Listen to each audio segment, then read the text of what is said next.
KPBS Roundtable offers perspectives from those telling San Diego stories. Join us for weekly conversations with reporters and storytellers, adding depth and context to the headlines driving the news in the San Diego region. Listen wherever you get your podcasts.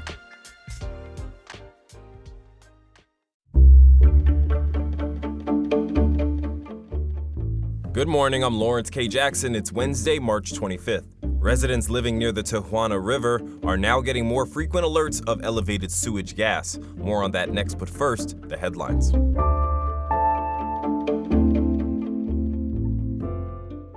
4 high schools in the county are receiving recognition from the state for their dual enrollment programs. Those programs give high school students the opportunity to earn college credit at no cost.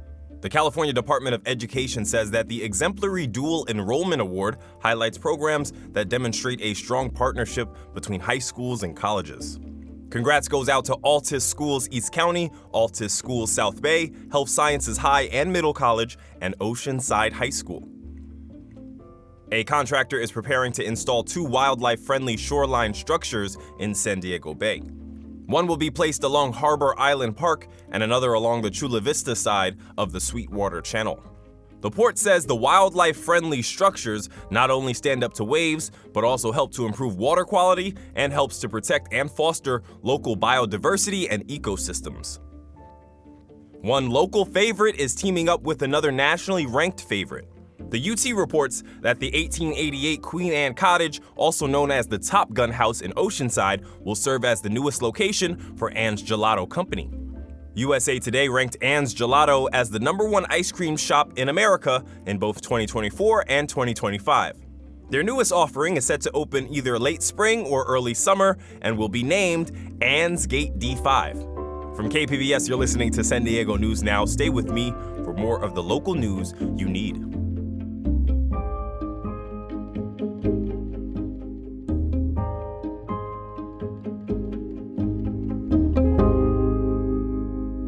KPBS On Demand is supported by the San Diego County Toyota dealers, presenting a new 2025 Tundra designed to combine performance and comfort with up to 437 horsepower and 10-speed automatic transmission. See your Toyota dealer. The San Diego County Toyota dealers. We make it easy.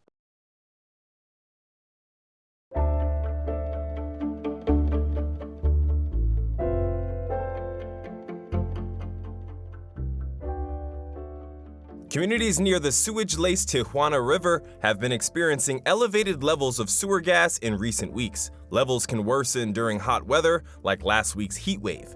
Environment reporter Tammy Murga says this is highlighting a gap residents have found in a public alert system. When elevated levels of sewer gas are detected, some people get emails or text alerts. The San Diego County Air Pollution Control District sends them. They advise people to limit their time outdoors. But the alerts are not sent in real time. Bethany Case says that's been a problem because the information isn't reaching everyone who needs it or when they may need it most. As a parent, I would rather have all of the alerts coming at me constantly rather than, getting once a day. Case lives in Imperial Beach and works at a middle school in Nestor. She's also part of the Tijuana River Coalition.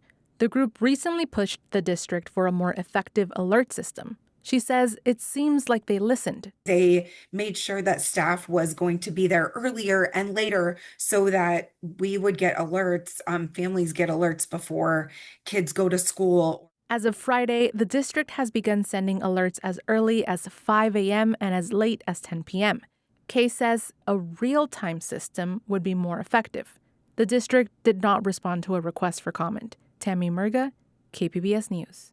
Reporter Tammy Murga also has a story for us about research out of UC San Diego's newly launched Soil Health Center. It's looking at developing a probiotic for plants. For lettuce, things like leaf number and height are really important for farmers to know. Dozens of leafy greens are sprouting above the soil at a Salk Institute research greenhouse. Some are taller and more abundant than others. And Kristen Barber is keeping track of how tall each plant grows. She's a researcher at UCSD. Take a measurement. We're at 18.2 centimeters. There are two groups of lettuce plants. One is the control group. The other has received a few drops of a mixture of bacteria and fungi. It's a probiotic for plants. Lemonade. Researchers predict the blend they're developing will give plants the microbes they need to grow healthier and stronger. If it works, they hope to help farmers rely less on chemical fertilizers and preserve microbiomes in soil. It's like replacing human supplements with whole foods, like yogurt or fermented vegetables. What we're really trying to understand with this experiment is the order of the addition of the bacteria and fungi and when the plant growth promoting effect is most effective. Sarah Allard directs UC San Diego's new Soil Health Center at Scripps Institution of Oceanography. She says adding microbes to soil hasn't been studied enough. One of their flagship projects is developing a soil probiotic. Really wonderful farm that's engaged in producing food for the community. She's testing it here at Coastal Roots Farm in Encinitas. We're really interested in understanding more about that plant-microbe interaction and how we can potentially boost the microbes or even add additional microbes that can point the plants in a direction that is beneficial for food security and climate resilience. Scientists are still trying to fully understand how microbial ecosystems affect plant growth. What they do know is that microbes are these teeny tiny organisms that support plants in many ways. They can influence which nutrients plants can take from the soil and even help them resist stress, like a drought. But if you're a farmer, how do you know which and how many of these microscopic organisms are best for your crops? We feed the soil because we know that in a tablespoon, there's many different figures out there, but 50 billion microbes. Many good, many bad, many non-existent if they don't have the other to work with. I can't tell you anything about that other than watching the fields, smelling the soil, and tasting the food. Adam McCurdy is a farmer at Coastal Roots Farm. He uses organic and regenerative practices like cover cropping and minimal tilling. Those practices help restore the soil's structure and nutrients. If you see this cover crop behind me, these are certain ways that we feed the soil. But Barber with UCSD says soil microbes also need to be restored. That's where the Soil Health Center comes in. We're trying to add on that extra level of regeneration that they haven't necessarily focused on and that they can't focus on because you can't see the number of microorganisms in the soil or what they're doing. So I think for us, we're really trying to bring in that microscope. Allard says this approach makes the Soil Health Center unique. Experiments at the farm compare how crops grow with probiotics.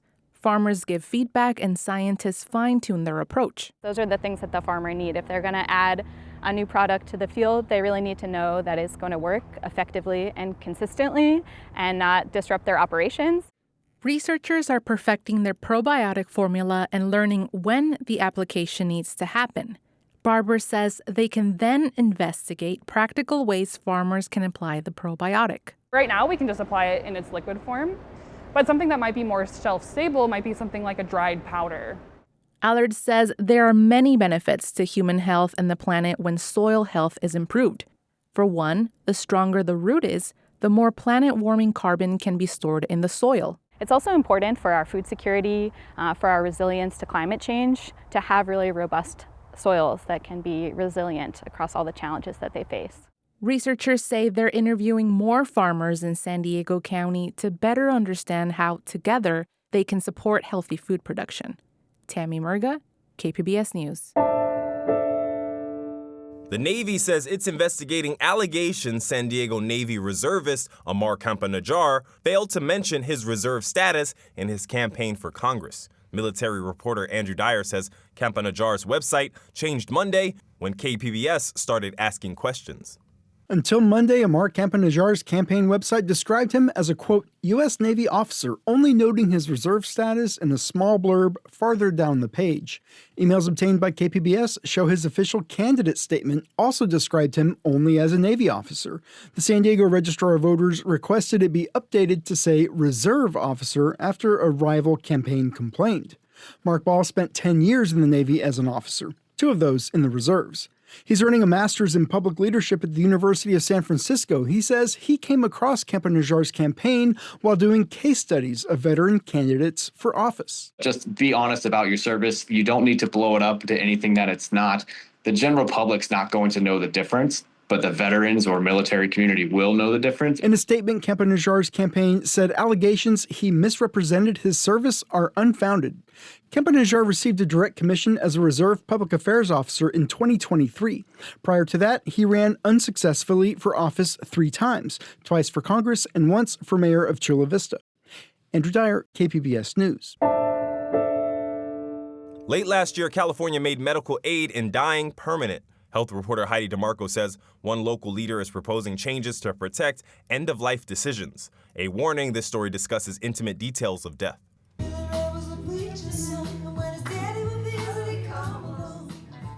Hours before her death, Teresa Margaret Mary Kelly is surrounded by loved ones, singing, laughing, and celebrating a choice she says more people should know they have. I have stage 4 clear cell carcinoma, but prior to that, I was diagnosed with frontal temporal dementia. Kelly is 69. She spent years searching for answers. We would drag to and from this hospital to that hospital. But even in her last days, Kelly is in good spirits. She's funny, sharp, and quick to joke. Hi, Dr. Moore. You missed the party. The drinks are all gone. Parties wherever you are. California is one of 13 states where a terminally ill patient with less than 6 months to live can request medication to end their life. It's called the End-of-Life Option Act, often referred to as medical aid in dying. California lawmakers made it permanent in October. So from the time I had a diagnosis of frontal temporal dementia, I started thinking about aid in dying. As her condition worsened, Kelly physically struggled at times to explain why she was ready. So, well, for one thing, this is a big part of why I don't want to do this for 10, 11 years. Years of tests left her exhausted and certain about what she didn't want. I don't want to be in any kind of medical office because it's traumatic. Kelly is one of a small but growing number of people choosing medical aid in dying in the state. In 2024, just over 1,000 people made the same decision she is. But that's still a tiny fraction of total deaths that year. Kelly worked with Dr. Douglas Moore to plan her end-of-life care. The biggest accessibility issue is that people don't know that they have this option. Without knowing their options, some patients spend their last months in pain, undergoing prolonged care, and racking up medical bills. The question I came up with right away was, how long can I afford to live? Not long. In the U.S., care in the final year of life averages $80,000. Patients are often responsible for thousands out of pocket. Medical aid in dying can be costly too, ranging from $3,000 to $5,000 between doctor visits and the medication, and it isn't covered by insurance. Moore says for many, the decision is about control. They're really choosing it out of a sense of wanting agency over their life, to really choose how they exit this world. He says a lack of awareness may be why most people who choose aid in dying are white. In 2024, only about 5 to 6% of patients were Asian or Hispanic. I would love to see more marginalized communities, the awareness that this exists, and the profound sense of comfort that it can provide.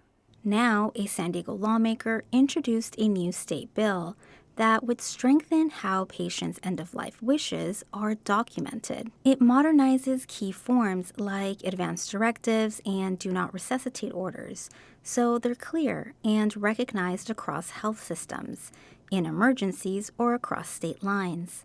Kelly says she wants her story to help others understand their choices.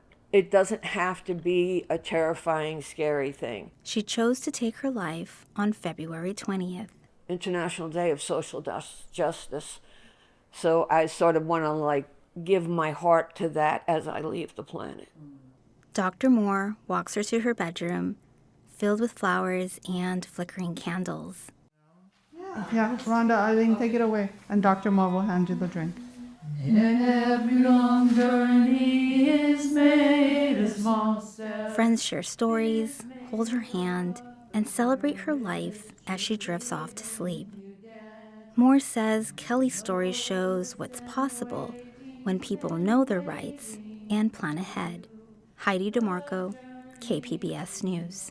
If you or someone you know needs help, contact the 988 Suicide and Crisis Lifeline by calling or texting the number 988.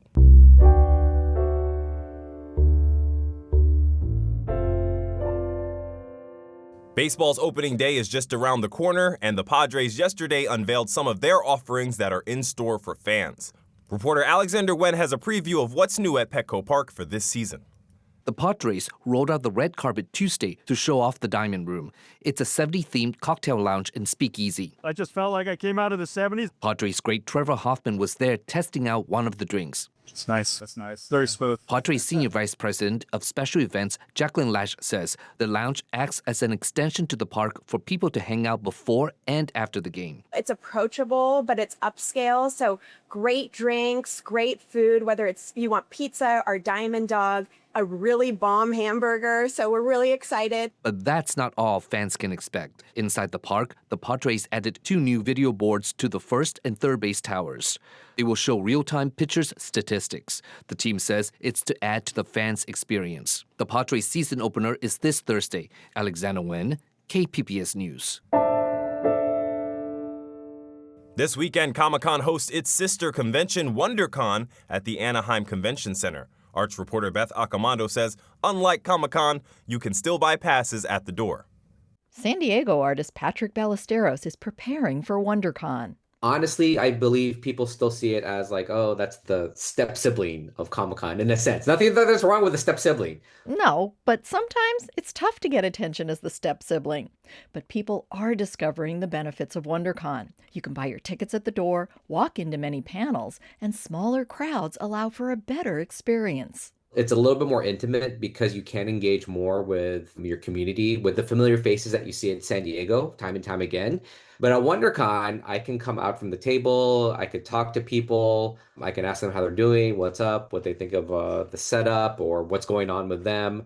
Plus, WonderCon provides a good ramp up to the big show in the summer. For me, as an artist, I could test out new things to see what's working, what's not, what can I maybe try out for San Diego without having to put in so much time. WonderCon provides a more relaxing version of Comic-Con. But a heads up, Saturday is also No King's Day, with an Anaheim March planned for 2 p.m., just a few miles from the convention center at La Palma Park. Beth Accomando, KPBS News. That's it for the podcast today. As always, you can find more San Diego news online at kpbs.org. I'm Lawrence K. Jackson. Thanks for listening and subscribing. By doing so, you support public media, and I want to thank you for that. Have a great day.